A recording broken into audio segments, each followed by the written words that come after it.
Chào các bạn, video ngày hôm nay là một video hết sức là ngẫu nhiên. Ngày hôm nay thì mình đang ngồi làm việc và tự nhiên mình muốn đặt cái camera xuống và nói chuyện với các bạn một chút. Cho nên là mình đang đặt cái camera trước mặt mình đây. Ngày hôm nay thì mình muốn chia sẻ với các bạn về 5 sự thật về bản thân mình mà mình chưa bao giờ chia sẻ trên mạng xã hội, cũng như là chưa bao giờ chia sẻ trên YouTube hay là bất cứ một cái chỗ nào hết. Và thật sự là ngày hôm nay tự nhiên ngẫu hứng mình muốn chia sẻ 5 điều hay ho về bản thân mình trong khoảng thời gian 7 năm 4 tháng, một số ngày mình sống ở Đức, sống ở châu Âu thì có rất là nhiều chuyện xảy ra và có rất là nhiều chuyện mà mình muốn kể cho các bạn. Và hôm nay thì là 5 sự thật về bản thân mình và chúng mình sẽ xem video này nhá. Sự thật đầu tiên đó là mình từng đi du lịch Thụy Sĩ chỉ với 5 triệu Việt Nam đồng trong túi các bạn. Cái video đấy là cái video mà nhiều view thứ 2 trên kênh channel của mình cũng sẽ để link ở đây nha các bạn, để mà các bạn có thể xem. Nếu mà các bạn chưa xem video đấy, thật sự là Thụy Sĩ rất là đẹp. Và các bạn biết là Thụy Sĩ thì cực kỳ đắt đỏ. Nó ít nhất phải đắt gấp 2 hoặc là gấp 3 lần ở Đức. Ví dụ như một cái burger bình thường ở Đức sẽ là khoảng 8 đồng, còn ở bên đấy là khoảng 18-19 đồng để cho một cái suất burger ấy các bạn. Nó rất là đắt. Và mình cũng không hiểu tại sao là khi đó mình chỉ có 200 oi trong túi các bạn. 200 oi tính ra là khoảng 5 triệu Việt Nam đồng. Mình không nhớ rõ là 208 hay là 218 euro gì đấy, nhưng mà tính ra thì sẽ khoảng 5 triệu. Và 5 triệu thì thật sự là ở Thụy Sĩ mình không làm được cái gì các bạn. Nhưng mà trước khi đi thì mình đã book vé rồi, mình đã book khách sạn rồi, mình đã book nói chung là tất cả các vé tàu, vé xe, vé bus thì mình đã xem trước rồi. Và mình đã lên kế hoạch là giờ này, ngày này, tháng này mình sẽ đi đâu. Và 200 euro ở trong túi chỉ là để tiền ăn các bạn. Nhưng mà thật sự nó không có thấm vào đâu hết. Nhưng mà mình vẫn cứ đi, tại vì thật sự là mình là một người khá là ưa trải nghiệm. Cho nên là với 5 triệu Việt Nam đồng trong túi thì mình vẫn sang Thụy Sĩ. Và mình ăn rất là đơn giản thôi các bạn. Lúc đấy thì mình không dám ăn nhiều. Những cái gì mà các bạn xem ở trên video đó là toàn bộ 200 oi mình chi trả cho những cái đấy. Nếu mà có chuyện gì xảy ra nha, ví dụ như là lỡ tàu hoặc lỡ xe là mình thôi, xong luôn đấy các bạn. Sự thật tiếp theo đó là một chút xíu nữa mình sẽ bị đuổi về Việt Nam. Thực ra là cái sự thật nó là như thế này các bạn. Lý thuyết là mình sẽ bị đuổi về Việt Nam, nhưng mà mình giải thích một chút là tại sao mình sợ cuống cuồng trong cái thời gian đấy. Ngành của mình học trong tiếng Đức gọi là PVN và trong tiếng Anh thì gọi là Business Economics. Và lúc đó là mình là kỳ thứ 2. Và lúc mà mình đang ở nhà thì mình mới nhận được một tin nhắn của anh mình là: em ơi, anh lấy vợ. Mình kiểu không hiểu là chuyện gì đang xảy ra ấy các bạn. Tại vì là đối với mình thì anh trai của mình cũng như là một người bạn. Trước đó 1 năm khi mà mình còn ở nhà thì anh trai của mình học học viện ngân hàng, còn mình thì học Đại học Hà Nội. Và hai anh em thì sống chung với nhau ở dưới Hà Nội và đi học. Nói chung là bạn của mình cũng là bạn của anh cũng là bạn của mình. Và mọi thứ thì hai anh em mình chia sẻ với nhau hết. Nghĩa là nói chung là anh của mình là một người bạn của mình. Lúc mà mình nghe thấy tin sau 1 năm em gái đi Đức, anh bảo anh lấy vợ, thật sự là đóng băng ấy các bạn. Mình không hiểu có chuyện gì xảy ra mà mình phải gọi điện ngay về nhà. Và tại sao anh lại bỏ giữa chừng như vậy? Trời ơi, không được, em không thể nào chấp nhận việc anh mình đi lấy vợ.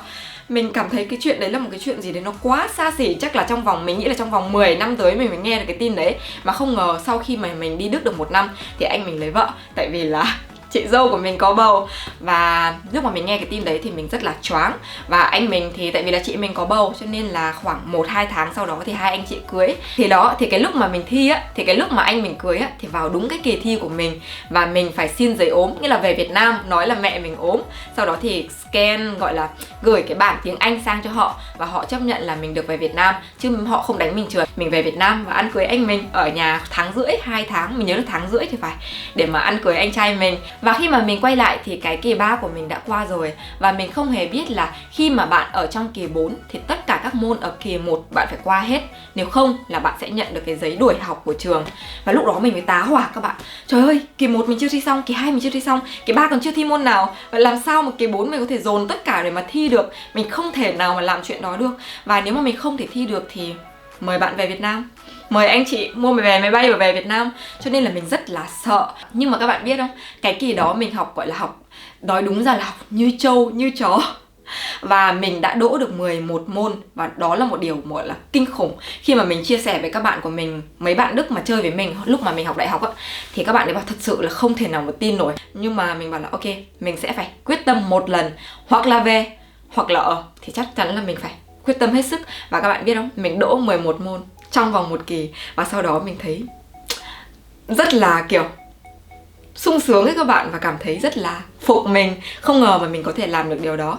Và sau đó thì các kỳ sau mình cứ thế ngon ăn bình thường và mình đã tốt nghiệp. Sự thật tiếp theo đó là mình đã từng đợi cả một ngày chỉ để hơn thua 0,3 điểm với giáo viên dạy toán của mình. Và 0,3 điểm thì tương đương với khoảng 0,25 điểm ở Việt Nam ấy các bạn. Nghĩa là 9,75 và 9,5 á. Và mình cầm cái bài của mình đi tới chỗ thầy giáo của mình: "Thầy, tại sao em làm đúng như vậy mà em chỉ được bấy nhiêu điểm?" Nói chung là mình làm một lèo, mình cũng không biết là thầy giáo có hiểu hết ý của mình hay không. Nhưng mà sau đó thì thầy giáo có xem lại và thầy giáo nói là tại vì mình làm tắt cho nên là mình không có cái điểm đó. Mình không có nhớ chính xác là cái bài toán đấy như thế nào, nhưng mà các bạn có thể hiểu là như thế này. Khi mà các bạn giải một phương trình a cộng b tất cả bình thì sẽ bằng a bình cộng 2ab cộng b bình, đúng không? Thì các bạn tại sao lại ra được như vậy? Thì các bạn có thể là a cộng b tất cả bình thì bằng a cộng b nhân a cộng b, a cộng b nhân a cộng b thì bằng a bình cộng ba cộng ab cộng b bình, sau đó thì sẽ bằng a bình cộng 2ab cộng b bình. Đó là các bước từ A đến Z để mà làm một bài toán. Nhưng mà mình bảo là như vậy là không đúng. Đối với cái suy nghĩ của mình như vậy rất là sai. Tại vì là egan ở cái đoạn giữa nó như thế nào không quan trọng, cái quan trọng là bạn hiểu. Và cái đầu là như thế, cái cuối là như thế. Và mình phải được điểm tuyệt đối tại vì là mình hiểu, chứ không phải là mình chép của ai hết. Nhưng mà thầy giáo của mình thì bảo là không, như vậy là không được, phải từng bước. Và sau đó thì mình đứng đấy rất là lâu. Mình đợi thầy giáo dạy xong, sau đó mình lại quay lại nói chuyện với thầy giáo một lần nữa. Nghĩa là mình có cầm cái bài đấy về, mình có suy nghĩ là như vậy có đúng không? Như vậy vẫn đúng, mình vẫn hiểu cái bài này và thầy giáo biết là mình hiểu, nhưng thầy giáo vẫn không cho mình điểm. Và mình lại quay lại một lần nữa và coi như là mình mất cả một ngày luôn các bạn. Và cuối cùng mình được thêm 0,3.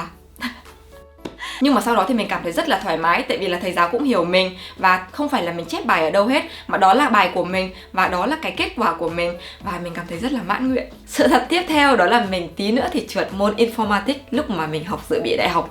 Tại vì lúc đấy là mình cũng mới sang Đức khoảng vài tháng, thì bây giờ nghĩ lại mình vẫn còn sợ môn Informatics luôn các bạn. Mình rất là sợ những cái môn mà liên quan tới máy tính, máy móc. Nó rất là đơn giản thôi, nó không phải là cái gì cao siêu, không cần mình phải lập trình, không cần mình phải viết ma trận hay là giải những cái bài toán nó không kinh khủng khiếp. Nhưng mà thật sự là nghĩ đến Informatics mình kiểu dùng mình các bạn, mình sợ kinh khủng. Mình là một đứa học toán tương đối tốt và mình đã giúp cho rất nhiều bạn của mình trong cả cái thời gian mà mình học đại học và cả cái thời gian mà mình học dự bị đại học. Nhưng mà riêng Informatics, đây là một nỗi ám ảnh lớn nhất trong cuộc đời của mình, cuộc đời du học sinh của mình. Và mình nghĩ là cô giáo của mình đã vớt mình môn này rất là nhiều. Tại vì là mình học toán cũng được và cô giáo cũng biết là mình học toán được, mình cũng giúp cho nhiều bạn của mình ở trong lớp. Nhưng mà đến Informatics, thật sự các bạn, sự thật cuối cùng đó là từng có một chú người Đức hỏi mình là cháu có muốn về nhà chú làm một cốc rượu vang đỏ không? Và khi mà mình nghe được cái này, các bạn, mình hơi kiểu đơ thật sự, đơ toàn tập và mình không biết trả lời như thế nào các bạn. Tất nhiên là mình sẽ trả lời không chú ơi, cháu không. Lúc đấy là mình nhớ là khoảng 3-4 tuần gì đấy mình sang Đức. Lúc đấy là mình hoàn toàn là một người kiểu một con chim sổ lồng từ Việt Nam, từ một vùng quê sang bên này. Và mọi thứ đều cảm thấy rất là mới lạ. Và khi mà một người Đức đến nói chuyện với mình thì đầu tiên mình cảm thấy rất là vui. Chú đấy lúc đầu hỏi là cháu từ đâu tới, cháu học ở đây cái gì, cháu đang làm cái gì, cháu học tiếng Đức bao lâu rồi. Nói chung là trả lời khá là mình nói chung là câu chuyện diễn ra nó hết sức bình thường. Cho đến khi chú hỏi mình là cháu có muốn tối nay về nhà chú uống một ly rượu vang đỏ không, thì thật sự là mình cảm thấy cái lúc đấy các bạn, cái lúc mà khi mà chú hỏi câu đấy ạ, thì các bạn biết mình đang làm gì không? Mình đang ở trong một cửa hàng có tên là Kaufland. Đây là một cửa hàng bán tất cả đồ ăn của Đức. Và lúc đấy thì mình đang nhặt khoai tây các bạn. Mình đang vươn cái cổ của mình lên và chú đi đến hỏi là em có thời gian, cháu có thời gian rảnh không? Cháu có muốn nói chuyện một tí không? Thì mình kiểu có người mà muốn luyện tiếng Đức ấy, thì mình vâng, cháu có, cháu đang rảnh, cháu không làm gì cả, cháu chỉ nhặt khoai tây thôi. Và khi mà mình nói như vậy thì chú thấy rất là thoải mái và chú ấy cũng nói chuyện với mình khá là nhiều. Và thực ra thì chú ấy cũng chỉ muốn là quen biết thôi, nghĩa là muốn có thêm bạn thôi và có thể là nói chuyện được. Tại vì cảm thấy là họ rất là tử tế ấy các bạn. Khi mà họ nói chuyện họ rất là chân thành. Nhưng mà mình cảm thấy là hơi sợ. Tại vì lúc đấy mình mới 19-20 tuổi các bạn. Mình chưa biết một cái gì hết. Lúc đó là chưa có bạn trai luôn. Cho nên là cảm thấy hơi sợ một cái người mà lớn hơn mình, một cái người mà đứng đắn hơn mình, chín chắn hơn mình và nói chuyện với mình. Thì lúc đấy thật sự mình rất là trẻ con, mình rất là con nít. Và mình kiểu dạ không chú, cháu bây giờ cháu phải đi về nhà nấu ăn. Và chào chú. Nhưng mà mình cũng sau đó thì mình nghĩ lại thì thấy là cái cách của chú ấy nói chuyện rất là chân thành và rất là, gọi là tiếng Đức gọi là nett. Người ta rất là nett. Và đó là cái câu chuyện của mình, một số câu chuyện mà mình muốn chia sẻ với các bạn ngày hôm nay. Và cảm ơn các bạn vì đã ngồi đến đây và xem video của mình. Hy vọng là mấy cái câu chuyện của mình sẽ làm cho các bạn cảm thấy là thời gian đi du học vui vẻ hơn. Và trong cái thời gian mà mình đi học thì có rất là nhiều chuyện xảy ra nữa, nhưng mà ngày hôm nay thì mình tâm sự mỏng với các bạn về 5 chuyện của mình. Và cảm ơn các bạn đã ngồi đến đây xem video của mình. Đừng quên kết bạn với mình, kết nối với mình ở trên Facebook, ở trên Instagram. Và đừng quên theo dõi mình nếu mà các bạn lần đầu tiên xem video của mình nhá. Và cảm ơn các bạn. Nếu mà các bạn có câu hỏi gì về du học, về bất cứ một chủ đề nào thì cứ comment ở phía dưới cho mình biết nhá. Mình sẽ trả lời nhanh nhất, sớm nhất như có thể. Và cảm ơn các bạn một lần nữa vì đã ngồi đến đây xem video với mình, nghe mình kể chuyện. Và nếu mà mình nói hơi nhanh một chút thì các bạn thông cảm nhá. Tại vì không hiểu sao ngày hôm nay mình rất có hứng. Và cảm ơn các bạn một lần nữa. Hẹn gặp lại các bạn ở trong video sau. Bye.